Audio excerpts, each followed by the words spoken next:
Good morning. This is KSQD Santa Cruz, 90.7 FM KSQD, and streaming at ksqd.org. This is In the Garden. I'm Stephen E. Pop, and I'm joined here with my good companion and radio mate, Joe Truscott. Good morning, everyone. We're here to talk about apples, man. We got the guy to do it. We do. His name's Freddie Menge of Epicenter Farm. Say good morning, Freddie. Hey, morning, everybody. We have a display here of apples on the counter here that we're going to learn about. I want to also let folks know that Freddie has a stall at the Farmers Market on the west side, Farmers Market, which is one of our underwriters that we appreciate very much. Freddie, tell us a little bit about yourself and your history.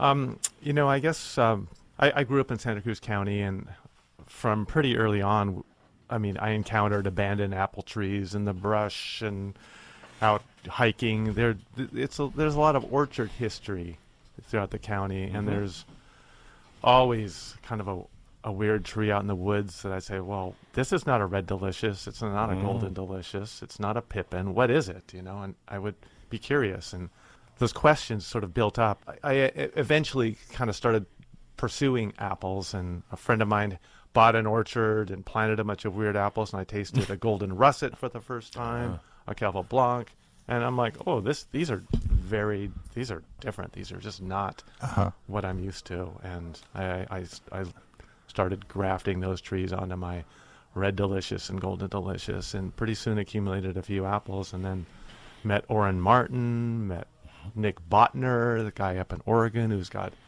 he had 3,000 apples in his collection. Oh, my goodness. Yeah, and there's a whole rabbit hole you can plunge down, and I'm not sure I've entirely submersed myself. I thought I was over the top with 15 different varieties of apples in my mini orchard, but okay. Yeah, I told Nick Bonner, I have about 180 varieties in my orchard, and he's like, oh, that's a good start. This whole show, we'll probably be all over the map on this. Truly. But one of the things that I'm curious about, since you mentioned that number of trees, how big do they get? Are these? I know that the fruit is a varying size. Are the trees also varying sizes? Do we get really tall trees, or do we get small ones? Or? Yeah, the trees themselves all have their nature, and there's really slow-growing ones like Allen's Everlasting that's very small, and there's Belle de Boscope, which gets huge, but we plant them all on kind of dwarfing rootstock, and we don't water them very much. We prune them hard, so our trees are 10 feet tall and shorter. Yeah, so everything is from the ground. I don't use a ladder for any of mine. Right, you can control them. But if left to their own devices, you were talking about finding these ones in abandoned homesteads and stuff that haven't been pruned in 35 decades. feet tall. Okay. We were speaking earlier, Freddie, about one of the apple growers that I worked for years ago, and he used to tell me that the ideal situation in his orchards was that no sunlight would touch the ground, that the canopies would grow together over the corridors there between the trees, but keep them short. Yeah, you're talking about the master innovator, Jim Ryder, who's a pioneer organic apple grower in the Pajaro Valley. Yeah. And he pioneered designed his own systems where he's using double rows that are just basically short trees that fill the entire space. And it gets to a point where you have to get between the trees somehow to pick them. Surely. There is a lot sideways. The sideways worker. Yeah. So, but I remember Jim grew about 6 or 7 different varieties, some fairly common ones in general, but you're talking about these apples and the 15 or so that you brought in here. Can you see them, folks? They're right in front of us. They're multicolored. There's yellows, there's greens, there's reds, there's all sorts and shapes. Now, and then we've got a pink surprise. We've got the interior of a pink flesh, which I have tasted. That's a grenadine apple. Grenadine. This one's not very red. Oh man, look at those guys. We're fascinating. This is great. Now, does that make a pink applesauce? Oh, great visuals. Yeah, here. it does. The color doesn't fade in cooking. It intensifies. Magnificent. He just took a blonde-colored yellow, kind of with a little blush, apple and cut it, and the fruit is absolutely fuchsia color. It's absolutely gorgeous. Oh, yeah. And we'll do our first radio tasting experience here. I'm way ahead of And you. if you- Apologies if- to if- everyone out there. Now, what would the bricks level on this be right now, do you think? Well, let me taste. I'm not sure. This Bricks- apple bricks- can get up to 22 bricks. This That's can, sweet. but this particular Wow. one at this time of the season, I doubt it's there. So bricks, folks, is a measurement taken of the ripeness in sugars of an apple, and normally I think we're looking for something like 14 to 16. Yeah, in that commercial range. apple. If 15 is high, Okay. 12 is kind of minimum. And the higher the number, the longer it will store, or the shorter it will store in cold storage. And generally, the lower the number, the longer it'll store. In cold storage. And that's the problem with commercial apples is they pick Right. them low bricks. They pick them on the underside of being perfectly ripe, and so they have a longer. So more starch and the tension, the skin tension, and all of that. Yeah, higher pressure. Higher pressure, right. Well, Yeah, to the okay. point where you've got apples sitting in cold storage typically for 1 Months. year. Gala, Oh, wow. Gala Okay. is a soft apple off the tree, but they're holding it for 12 months in storage now Yeah. because they're good at controlled atmosphere. They pump carbon dioxide and other gases in to drop respiration rates, and so the product you get it's almost an embalmed. That's a wonderful description. Perfect for because Halloween. I'm not sure that I would say it tastes like embalming fluid, but they just have lost any of the sparkle that I just got from eating. Tell me again what it was. Well, this one's called a grenadine. A grenadine Is apple. that an apple that's commercially available for the public if they were looking for it? We Specialty growers. we grow it and we sell it at our farm stand. I mean, at our But the farmers plant market. itself, the tree? The tree is available. Yeah. is, It's okay. not that obscure. I guess I should put a plug in for the California rare fruit growers. Yeah. That scion wood is always available. We have a scion exchange in middle of January every year where we teach grafting. We demonstrate grafting. We'll graft trees for you, and we have available hundreds of varieties of scion wood. And in case you folks interesting. don't know, because I didn't learn this until I got into horticulture, that a scion is a cutting from a tree that is kept preserved for a while, I presume, until it's ready to be grafted. Yeah, a friend of mine went to one of these, and he was a produce manager at a health food store, and he's like, "Oh, it's like a twig festival." And so that's pretty much. If our listeners can hear me munching in the background, That's me. it is this one, he just cut into this one and it squirted. It squirted juice all over our counter. Thank you very much. The one you just tasted, you like that? That was red on red, and That's nice. I really like nice. that. that's super obscure. That's just an apple. It's a grenadine seedling that I grew, and it happened to be good. So Now, one of the things that that. I have had difficulty with my little orchard is that I, many years ago, acquired some of these things like Northern Spy and Cox's Orange Pippin, Golden Russet, White Pearmain. And these things all require extensive chilling hours. Right. And they've produced a couple of times in the last 30 years. Yeah. And I would assume that the chilling, because of climate change, that the chilling hours are changing now. Yeah, it's getting harder and harder, but you have to be smarter and smarter to basically those great apple varieties. A lot of them, the Northern European varieties, the East Coast varieties, they all require kind of high chill hours, higher chill hours than we have. But you can game that a little bit by planting them behind fences, microclimates within your own yard. Certainly within the county, but behind the garage on the north side of a garage, so it delays the winter sun striking the tree, so that tree gets more winter rest than it would if it was sitting out in the sunny spot in your yard.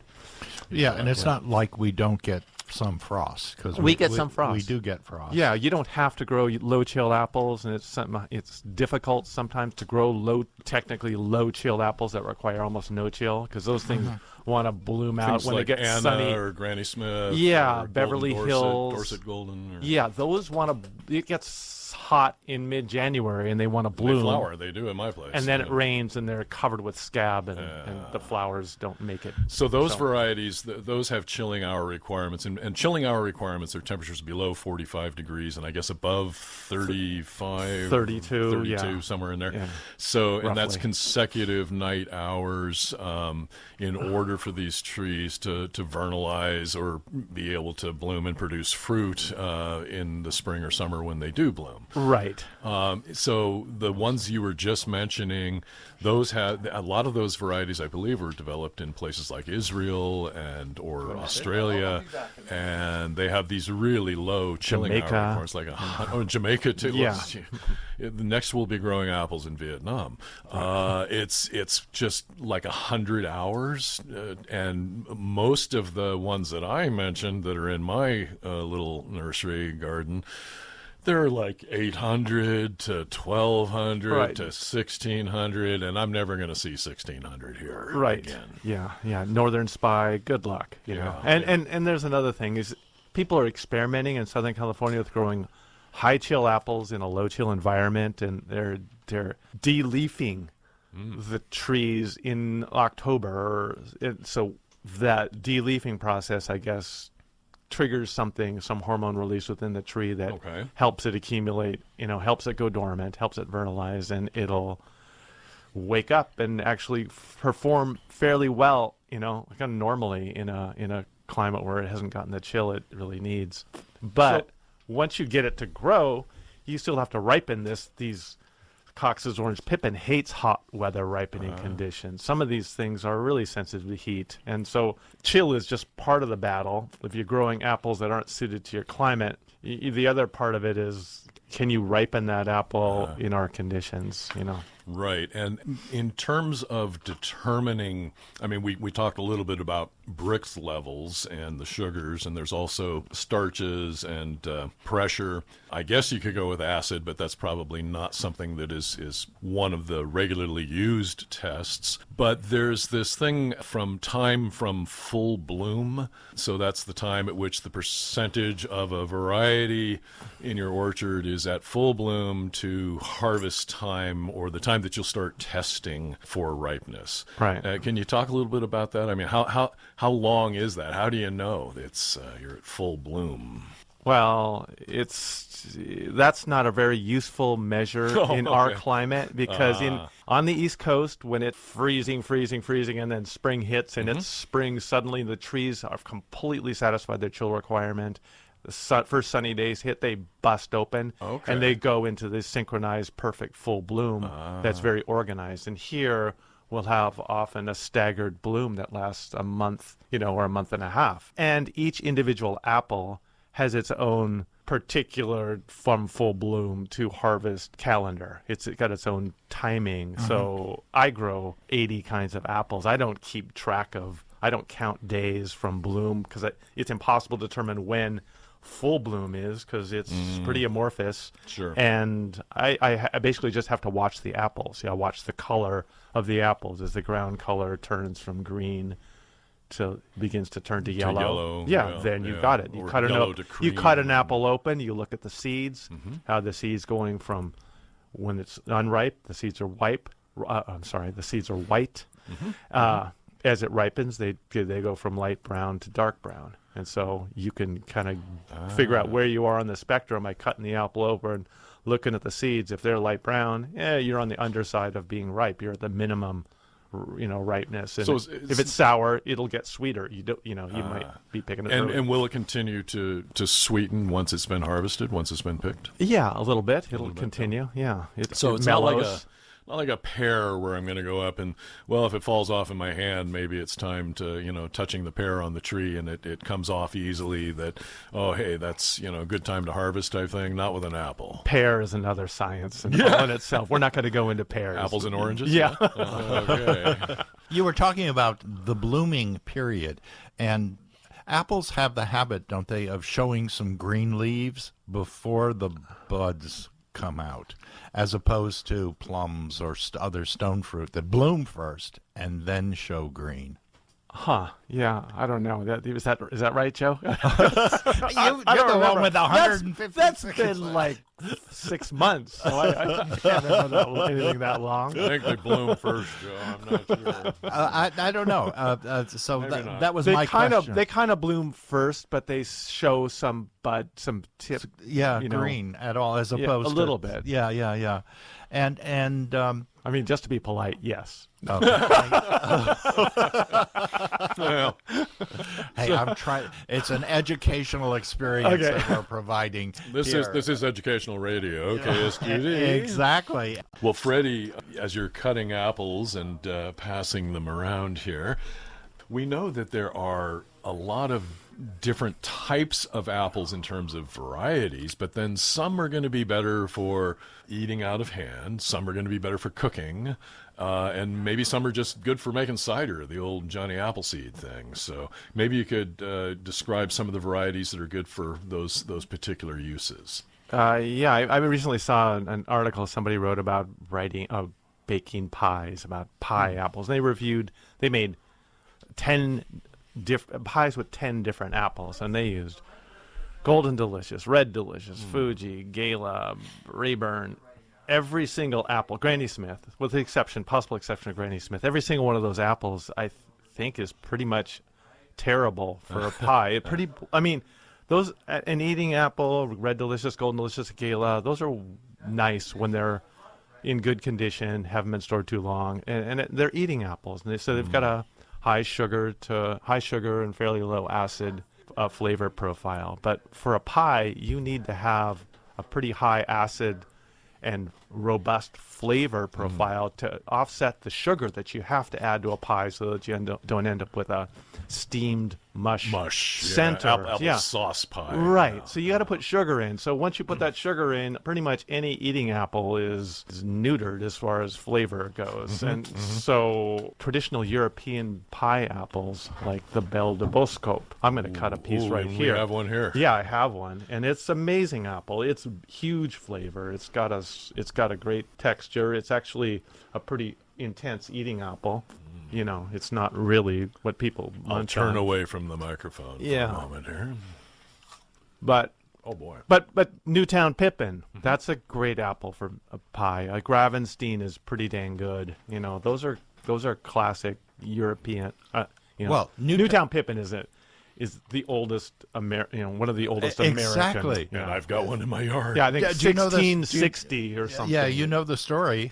It's sort of Tell me the story. It's bred in Manhattan. It was found in a nursery on the island of Manhattan in 16 something or other. Yeah, right. Yeah, and it's still Still with us. Yeah, Calville Blanc is another one. This is a French apple, and this is the apple around which the tart tartan, or the French butter fried apple pieces with the crust laid over the top and finished in the oven. It's the Calville Blanc is very delicate. That's the funny apple. It's got a high citric acid component. It's usually apples have malic acid. This one's citric acid, so it's got a little bit of a different tang to it. So something like an orange russet or a Cox's orange pippin. Those are what they're called dessert apples. Is that Those right? are dessert. Yeah, those are dessert apples, and they're really good. They're better. I mean, if you're going to bake a pie with a Cox orange pippin, it's not the best thing. It falls apart, but it has some flavor. But really, Yeah, if you're going to have it fall apart. Then the apple I just handed you was a suntan, and that's a Cox orange pippin seedling crossed with a Corpen du yes. Plat. Oh. Yeah, now that's got. What does that have? What do you taste in there? There's citrus, right? But there's but a broad range of flavor here. Yeah. I mean, it's almost like trying to describe a wine. right. Wow. Did you get that, Joe? I don't know. I have to try it again and adjust my Well, palate. my Cox's orange pippin is probably one of my favorite of all my apples. And they never. Cox's orange pippin it's a lovely apple. It's delicious, And you wouldn't think so necessarily looking from the outside, looking at the fruit. I mean, it's not glamorous. It's pretty. not glamorous. Thank you. I mean, you see these big, giant Honey Crisps and things like that in the market, and oh yeah, they're bright and shiny and probably waxed, but the real treasure is in these, nondescript Yeah, it's an ugly apple, but it's held Thank its you. I place didn't want to because say of that. its quality. Well, these things are on steroids. The flavor of this, the suntan. Some of them are just incredible. Or are you saying that commercial apples, some of these huge... No, commercial apples are bred to be just overwhelming when you look at them in a grocery store. Right. As opposed to these apples, which are incredibly flavorful and what do you call it when it gets that little russeting, yes. yeah, girth, a russet, and people will look at that and just walk by and not buy it at all. But one of the things I'm noticing right now, Freddie, looking at the fruit that you have here on the table that's been cut, I don't see a lot of oxidation going on. I don't see a lot of browning happening in these. There was an apple that I had a couple of years ago called an opal, and I remember that thing, it almost never oxidized. What is in the oxidizing, meaning turning brown as it's sitting there exposed to the oxygen? Yeah, that's usually an indicator of tannin content, the high tannins. Newtown pippin, you cut that open, and that turns pretty brown right away. Yeah, after its you take a applesauce bite. is brown, but it's Interesting. now, delicious. there's one apple that we used to eat a lot on the East Coast called a Macintosh. Yep. And it's to me, all of these other ones, I have never found an apple out here that was anyway similar to a Macintosh. It seems to be its own kind of thing. Yeah, it really does. It has a floral, kind of melony like Very white flesh, Yeah. a very thin skin, but definitely a skin. This is a Macoun here, and it's a Macintosh seedling, an offspring of Macintosh, and it's got a lot of the Macintosh qualities to it. Oh, it sure does. Does that? Oh, that's delicious. Yeah, only it grows well on here. Macintosh doesn't grow. It'll grow here, but the problem with Macintosh is it ripens in mid-August in our climate, and it's really an apple that, it came from, I think, Ontario. It was from southern Canada, and it really wants to ripen when the nighttime temperatures are in the low 40s and high 30s. It wants to be cold, and that gives it its quality. When you ripen it in Watsonville in mid-August, it's got nighttime temperatures near 60 degrees, and it looks fine, but it just isn't quite as So tell me again. Any East Coaster will tell you, no, that's not really a Mac. I'm sorry, but they're good enough for market. If you can grow it, you can usually sell a Mac. But but tell me what it is that I just ate that tasted so much like it. It's called a Macoun. A Macoun. Now, you called it a seedling of Macintosh. Is that like a hybrid of Macintosh? Absolutely, yeah. Okay. And it's So how many newer hybrids do you think have come about in just the last 50 years in terms of apples? I mean, they're taking these older apples that may not grow as well. They grow better up in Canada or Washington State or the East Coast, and they want to grow them here in California. So is this a task that the apple breeders set out to do, to bring that flavor, that type of apple into a hybrid and grow it here? That's a really good question. It's a little bit of a tragedy. The main apple breeding station in the United States is in Geneva, New York. So that's where our USDA does its apple development. Also, University of Minnesota, Purdue. Those are all East Coast apple growing conditions. Hard winters too. Hard winters, yeah. They automatically cull out all the late ripening apples. So it's almost like the apples that they're selecting aren't at all necessarily the ones we would select. It's like Honeycrisp. Honeycrisp is out of University of Minnesota, and it was released as like, oh, yeah, we can't do anything with this. We'll release this to the public, let them have it. And people started growing that in farm stands and roadside stands, and it took off. It's like a grassroots sort of sneaker. They didn't think it would really amount to anything, and became this monstrous success. And so now all the apple breeders in up in Washington State, they're up at Prosser, they're doing some apple breeding up there, but they're breeding for Washington. No one's breeding for Watsonville, no one's breeding for California conditions. Except maybe Jim Ryder. For instance, except Jim Ryder. I mean, the Honeycrisp was bred in University of Minnesota. It requires like 1,000 chill hours, and we try to grow it in Watsonville, and it's never happy. You can see it every year at the nurseries. You can buy Honeycrisp trees, but you're pretty lucky if you get a decent consistent fruit. crop, Yeah. a decent crop. Yeah. Yes. And New Zealand is an apple producing area. Yeah, and they're innovative, and they're producing. They've brought us, I think, the Gala and the Braeburn, and the Granny Smith came out of Australia. And the joy of that is that they're completely the opposite. So the American grown apples, in terms of season. exactly, Yeah. in come February, March, April, May, those apples are getting pretty tired here. Yeah, but I mean, But New Zealand ones, if you can find them, If coming in they're at that fresh time, and they haven't been in cold storage for a year. right, Yeah. exactly. Yeah, no, they're wonderful. I want to remind listeners that this is KSQD Santa Cruz in the garden, and here's a tip. Freddie's going to be at the West Side Market. If you like Macintosh apples, you got to go look for Macone, Or any of because these, you're not my going to goodness. find Macintosh at the Safeway or at Whole Foods.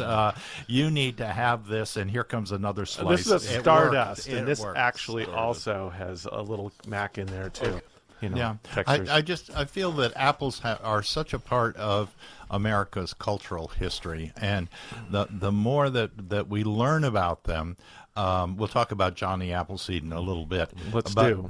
But the stories are fantastic when you start hearing about the Arkansas Black or the Golden Delicious and how it was created or how it was discovered. into being, really, yeah. I mean, it's really astonishing, and it's part. So if you don't like apple pie, I'm questioning your.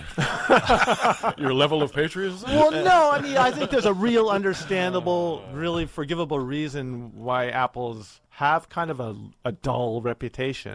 I think they've been dumbed down, frankly, and I think the flavor profile of, if you blindfold me and mash up a Fuji, a Gala, an Evercrisp, a Cosmic Crisp, an Eve, any of the commercially available varieties, anyone would have a very hard time telling them apart, and they have a very similar, monotonous taste. Profile, Right.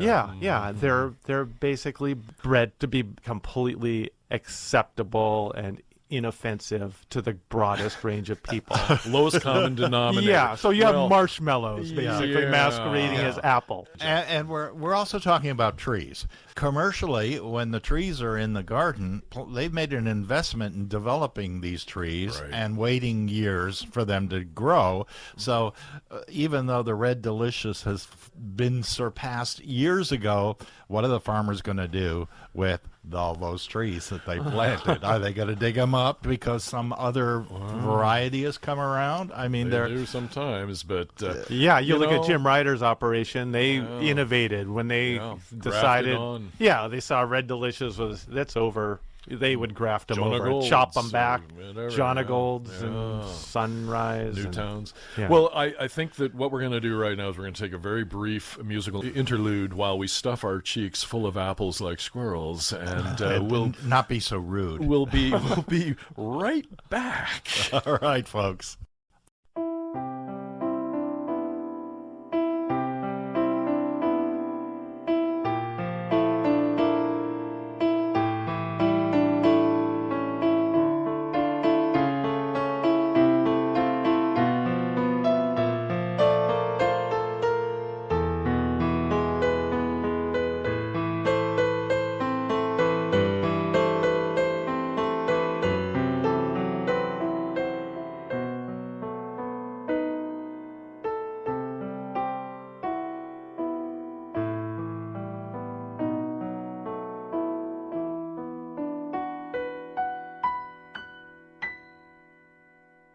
Freddie, I'm so impressed when you cut that one apple and it squirted juice. I mean, when is the last time, folks, that you bought an apple that squirts? Seriously. So, Freddie, one of the things, and maybe we can talk a little bit too about apple varieties that are readily available and good for the home gardener grower in our area. One of the apples that I've grown for years is the Fuji, and I have noticed that the fruit is not as significantly flavorful or nice as it used to be, and did a little research on that. and was told that because of our climate changing, that Fuji wasn't performing as well in our area anymore. Is there any truth to that? You haven't heard that? I don't think so. You haven't heard that at I don't all? think so. I Okay. think Fuji... Or is it just a temperamental apple? It has a lot to do with the temperatures, how hot it is in the fall. When it's super hot, it deteriorates the quality. But I think Fuji can get really good when it's left to hang on the tree until, November. So it just needs more ripening time. Yeah, you can pick it in September, but it's thinner and just not as good. Okay, well, I'm I glad think to hear that. I think that's more. I don't think the apple itself is there's anything doing wrong. anything funny. Okay, Yeah. okay. Well, that's good to know. What are some varieties that are, and maybe you could even, if this is not too much of a challenge, time them out as to like an early ripener, a mid-season, and a late-season apple for the home garden. Yeah, I mean, people have traditionally grown Grafting as the early ripening, and it's really Pink Pearl is another early ripening, and they both perform pretty well. Grafting tends to fall on the ground. There's another apple that's a little bit more obscure. I think you can get it through the California Rare Fruit Growers. It's called Carolina Red June, and that's it's early August ripening, very high quality, delicious apple. Arlette is a wonderful apple that ripens toward the end of August. It's very early. El Star is another one, fabulous flavor, like a late apple flavor in an early apple, and those are available through, I think, Trees of Antiquity. Okay. Yeah. I've Arlette, El Star. Then coming into mid-season, Hudson's Golden Gem grows really well, produces like just bulletproof, and it's a weird-looking apple. Looks like a potato, tastes like a pear. Yeah, it's nice. It's productive. It's healthy. Small tree. What exactly is a crab apple? Crab apple is an apple that's under 2 inches. It's any small and that's apple. that's all it is. Yeah. I mean, theirs can be savory, delicious, sweet crabs and intense, astringent, cider crabs. What about a medlar? Have you ever grown medlars? Grown medlars, yeah, and those have to be bletted. There's a special verb that I think applies only to medlar. Hold it. Time out, guys. Let's get back to medlar. What One is of the ugliest what fruits is you'll a ever medlar? I think experience in Shakespeare your life. compared Yes, people's faces certain to that of a anatomy, Yeah, actually, of the opposite end of the face. Yes. It's a medieval fruit. You're from Europe and England, and it's similar to an apple, but I believe it grows on a tree like an apple. Oh yeah, like an apple, yeah. resembles an apple tree. It's a small tree. Right. Yeah, and it's it hangs down. It grows a lot like an apple, but it's smaller, and it's got a really wide open bottom end. The eye is really big, and it's usually rough and kind of almost furry. And it tastes like a rotten apple. You pick it hard. Is that what it is? No, You pick it hard, and then you age it. You blet it blet becomes it. custardy. Yeah, and then it does. It becomes Let my medlar. apple. Let my medlar. There you go. Yes, indeed. And it tastes like cinnamon to apple, spiced applesauce. Yes, Yeah, that's the point. It It's can worth- be really good. worth the effort, and I have I'm seen not them sure, available. but yeah, it can. Well, okay, your jury's out. Yeah. All right. Well, I have seen them available. I mean, if we're going to talk about apple varieties for this county, I can't even stop talking until I mention the other end of the spectrum, the Lady Williams apple. It's a seedling. It's an offspring of Granny Smith, and it's the parent of Pink Lady, and it's a longer lasting, later ripening, more intensely flavored version of Pink Lady. It ripens on my trees. Prime picking time is January 1st through the 15th. Wow. Oh, you're kidding. It's on the tree. The leaves are on the tree. It's frosted. It's hit 28 Holy degrees. moly. The thing isn't even ripe until January. And then you pick it. You put it in a box in your garage at 55 degrees, and you eat perfect apples that taste of cherries and roses until mid-March. That's amazing. Yeah, and then by April, they're starting to break And down. what was But the if you name of put that them in a one? refrigerator, you could keep them probably till June. What was the name of that one again? That's called Lady Williams. Lady And it's a Williams. little bit obscure, but we have a lot of cyanwood. We promote that apple And at that the is- California Rare Fruit Growers. And that's not the same thing as a lady apple. That's very different. Yeah, Lady Apple is a different right, creature. okay. That's the Lady is it's also a medieval apple with a. Oh, is it really yeah, old? it's very Oh. flat, very small, very old. And not a Williams Pride. And a Williams Pride is no. Actually, I've bought Lady Williams Cyanwood, and they sent me Williams Pride instead. And that's a really early, very ephemeral apple that ripens, in a day and is overripe, Like an in a day and a half. It's an avocado apple. Yeah. That's right. Ready now? No. Okay. Yeah, right. Gee whiz. Okay. So what about Johnny Appleseed? I read a story that it was all about cider. Hard cider. Michael Pollan, I have a lot of Yep. respect for Michael Pollan. Yeah. He's written some really interesting books and unpacked a lot of agricultural, horticultural history. Botany of Desire, I think, was. Botany of Desire, and I think his new book he looks at 4 plants too, and so he's a great writer and a very good storyteller, but he is not an apple breeder. He basically got his information from the dudes at Cornell University who told him, no, if you plant an apple seed, one in every 10,000 turns out to be a good apple, and the rest of them are just for making hooch. Okay. And so he basically, used that information to sort of twist the story about Johnny Appleseed. So Johnny Appleseed was a pioneer who going out ahead of the frontier, planting seeds from a cider mill, random seedlings in brush-fenced nurseries out in the wild. Actually promoting the small trees. Selling the small trees that were walking necessary. around with a bag full of apple seeds is not what he did. That's not what he did. He'd go not? clear a field, and make a giant brush fence. Destroying to keep my the deer childhood out. myths here. Giant, and then plant the trees and leave it. And they had a bunch of these, and he'd go back. And when the pioneers came in, they had their homesteads. They were required as one of the hoops they had to jump through is plant fruit trees. Right. And so he had the trees to sell them. There you go. And Entrepreneur. and those trees, you talked to Jim Ryder. He's planted 50,000 apple seeds in his quest to produce a superior red-fleshed apple for commercial sale. You plant 10 apple seeds, you get one really good apple. You get one kind of spitter, and you get a whole range in between. So you get just what you expect. It's not 1 in 10,000. Right. So people throw that quote around to me constantly, and it's just like How to drive the apple grower nuts. Yeah. So I've done some apple breeding myself. This is just some accident. This is called a cornerstone. This is a seedling of the grenadine. It's a red-fleshed apple. I called it cornerstone because I thought, it's got good flavor, good sugar.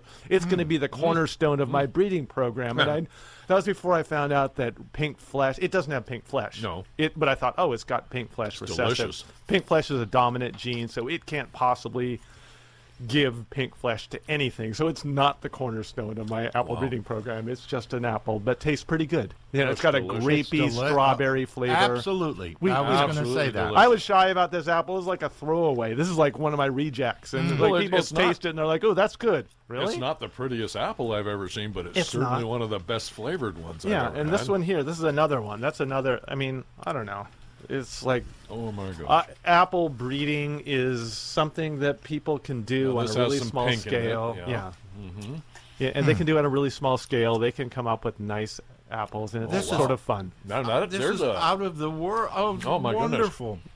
What is it? That's called a red on red, and that's also a grenadine seedling. And is this available at your West Side Yeah, market? we sell that. We sell that every week at the at the farm stand. It's red on red. Called red on red. Red on red, folks. Go out. He doesn't want to haul these things back. Anyway, this is almost a hint of anise or something in here. I don't know what that is. So getting back to Johnny Appleseed, he a lot of those trees went to making cider. People made a lot of cider. They drank cider in some places, but it's really not true that the settlers didn't know you could drink fresh water. There were places where you certainly could drink fresh water, and people did. They drank water when they could, but they also drank cider. They made pies. They fed pigs. They dried apples for winter use. There were all kinds of culinary household uses for those seedling apples that were random. They weren't selling them in any markets. Right. And it seems like an apple was, unlike a lot of other things, as they fell into the fields and rolled into the gutter and the stream covered them over with some mud, they actually produced trees. And the bears, the deer, everything else eat them, poop the seeds. Exactly. Yeah. So it can happen, but it's not likely to happen. So far this morning, I'm going to be spitting apples while I'm talking. I'm stacking mine for It was really great to have you, Freddie. I hope you'll come back. Will you come back around pruning time and give us your thoughts on? Everybody has their own pruning style, but I know so many people who grow fruit trees really do want some professional help in doing. You have one little apple there that you haven't touched, and it's the ugliest apple on the counter. Oh yeah, that's another one of these. Is it? All right. It's an even uglier version. You could just leave it right there. We'll take care of it. Do you guys want to clean these up? Yeah. I didn't cut the William Crump. Oh well, we've got to taste Mr. Crump. Mr. Crump. And he was a fruit grower in England in the 1800s, and this is a Cox Orange Pippin crossed with something like it's a Worcester Pearmain, which is a Pearmain, yeah. It's a Worcester Pearmain, and it's a Macintosh derivative. Yeah. So it's got a little bit of the Macintosh florality to it. Freddie, Menge, thank you so much. Epicenter Farms, West Side Farmers Market. Go on out, get some of these apples. Support In the Garden by making a donation right now. That's 900 KSQD Santa Cruz. We would love to have the phones ringing. We have people in the studio all standing in line at the Heirloom door waiting to taste the apples that are leftovers from our program. And anyway, we are here. The number again, Mr. Pop, is 831-900-5773. That's 900 KSQD. Give us a call, make a donation. Thanks so much for listening, and we'll see you next Saturday. Happy gardening.